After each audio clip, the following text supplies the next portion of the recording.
আর কয়েকদিন পরেই রাখি, তারপর জন্মাষ্টমী। আর এই রাখি এবং জন্মাষ্টমীতে দোকান থেকে মালপোয়া না কিনে বাড়িতে বানিয়ে নিন নরম তুলতুলে এবং রসালো মালপোয়া। তার জন্য একটা বাটির মধ্যে নিয়ে নিলাম 3/4 কাপ পরিমাণে ময়দা, 1/2 কাপ পরিমাণে সুজি, 1/2 কাপ পরিমাণে গুঁড়ো দুধ, 1/3 কাপ পরিমাণে ডেসিকেটেড কোকোনাট। এবারে শুকনো উপকরণগুলোকে ভালো করে মিশিয়ে নেব। যদি শুকনো নারকেল কোড়া না থাকে তাহলে আপনারা ফ্রেশ নারকেল কোড়ারও ব্যবহার করতে পারেন। আবার অনেকের নারকেলে অ্যালার্জি থাকে বা নারকেল খেলে সমস্যা হয়, তারা নারকেলটাকে অ্যাভয়েডও করতে পারেন। দিয়ে দিলাম এর মধ্যে 1/2 কাপ পরিমাণে ছানা, তার সাথে দিয়ে দিলাম 1.5 কাপ পরিমাণে দুধ, 1/2 কাপ পরিমাণে দিয়ে দিচ্ছি চিনি, সামান্য একটু লবণ দেব।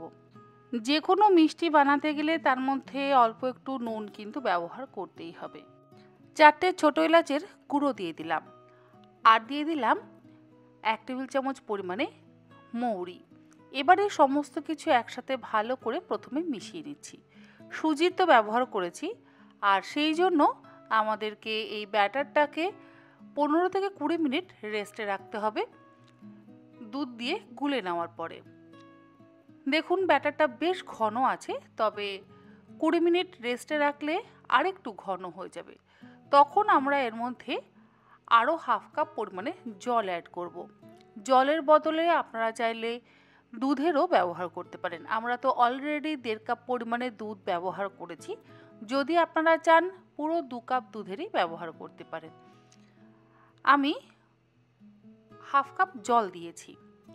যাই হোক, সমস্ত কিছু দিয়ে এবারে একসাথে ভালো করে মিশিয়ে নিচ্ছি। এবারে আমি চিনির রস বা শিরা বা চাশনিটা বানিয়ে নেব। তার জন্য কড়াইতে দিয়ে দিলাম 2 কাপ পরিমাণে চিনি, আর দিলাম 3/4 কাপ পরিমাণে জল। গ্যাসের ফ্লেমটাকে হাইতে করে দিয়ে চিনিটাকে মেল্ট হতে দেব। আর এই চিনির রসের মধ্যে দিচ্ছি যে ছোটো এলাচের খোসাগুলো আলাদা করে রেখেছিলাম, সেই ছোটো এলাচের খোসা, 1 পিঞ্চ কেশর বা জাফরান, আর 2টো ছোটো এলাচ থেতো করে নিয়ে এর মধ্যে দিয়ে দিলাম। এবারে হাই ফ্লেমে চিনিটাকে মেল্ট হতে দেব। আমাদের এই চিনির শিরা বা রস বা চাশনিটা কিন্তু বেশ একটু চটচটে ভাব হবে, এইরকমভাবে তৈরি করে নিতে হবে। চিনিটা মেল্ট হয়ে গেলে আমি গ্যাসের ফ্লেমটাকে বন্ধ করে দেব। তারপরে আমরা মালপোয়াগুলোকে ভেজে নেব। দেখুন আমাদের চিনির রস বা শিরা তৈরি হয়ে গেছে। মালপোয়াগুলো ভাজবার জন্য আমি একটা ফ্রাই প্যানের মধ্যে দিয়ে দিলাম বেশ কিছুটা পরিমাণে সাদা তেল। আর ব্যাটার তো আমাদের যথেষ্ট ঘনই আছে।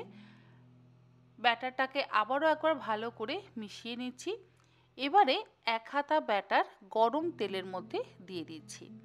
একটা ফ্ল্যাট সারফেসের ফ্রাই প্যান আমি এখানে ব্যবহার করছি, যাতে আমাদের মালপোয়াগুলো বেশ একটু পাতলা পাতলা আর রুটির মতন গোল শেপ নিয়ে তৈরি হয়। গ্যাসের ফ্লেমটাকে আমি মিডিয়ামে রেখেছি। হাই ফ্লেমে রাখলে পুড়ে যেতে পারে, ভেতরটা আবার কাঁচা থেকে যেতে পারে।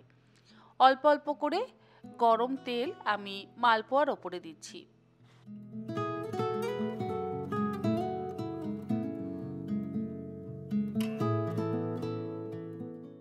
পরে একটা সাইড ভাজা হয়ে যাওয়ার পর অন্য সাইড উল্টে দেব। 2 পিঠ বেশ উল্টে পাল্টে গোল্ডেন ব্রাউন করে ভেজে আমাদের তুলে নিতে হবে। প্রথম মালপোয়া কিন্তু একদম দেখুন সুন্দরভাবে আমাদের ভাজা হয়ে গেছে। মালপোয়ার ব্যাটার যদি পারফেক্ট হয় তাহলে কড়াই বা ফ্রাই প্যানে যেটাতেই আপনারা ভাজবেন না কেন দেখবেন ছেড়ে যাবে না, শেপ খুব সুন্দর হবে। আরও একটা মালপোয়া আমি ভেজে দেখিয়ে দিচ্ছি। দেখুন 1 হাতা ব্যাটার আমি গরম তেলের মধ্যে দিয়ে দিলাম, আর অল্প করে গরম তেল মালপোয়ার ওপরে দিচ্ছি। একটা সাইড ভাজা হয়ে যাওয়ার পর অন্য সাইড উল্টে দেব।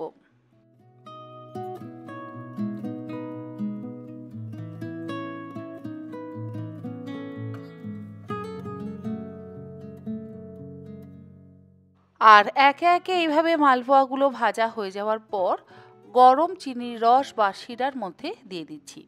আর চিনির রস বা শিরার মধ্যে দিয়ে কিন্তু কখনোই ফোটাবেন না, তাহলে আবার মালপোয়া ছিঁড়ে যাবে যখন আপনারা রস থেকে তুলতে যাবেন।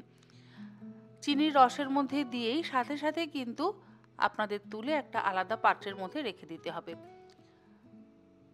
1 মিনিটের বেশি চিনির রসের মধ্যে কখনোই ডুবিয়ে রাখবেন না, তাহলে মালপোয়া নরম হয়ে গিয়ে ছিঁড়ে যাবে বা ভেঙে যাবে। দেখুন আমাদের নরম তুলতুলে রসালো মালপোয়া তৈরি। এবার এই মালপোয়াগুলো তুলে আমি একটা প্লেটের মধ্যে রেখে দিচ্ছি। আশা করি আমার আজকের এই রাখি এবং জন্মাষ্টমী স্পেশাল মালপোয়ার রেসিপি আপনাদের ভালো লাগলো। ভালো লাগলে আপনারা এইরকমভাবে বাড়িতে বানিয়ে গোপালকে ভোগ নিবেদন করতে পারেন এবং রাখির দিন বাড়ির সকলকে খাওয়াতে পারেন। আজ তাহলে এই পর্যন্ত। আগামীকাল আবারও হাজির হয়ে যাব নতুন কোনো রেসিপি নিয়ে। আপনারা সকলে ভালো থাকবেন, সুস্থ থাকবেন। ধন্যবাদ।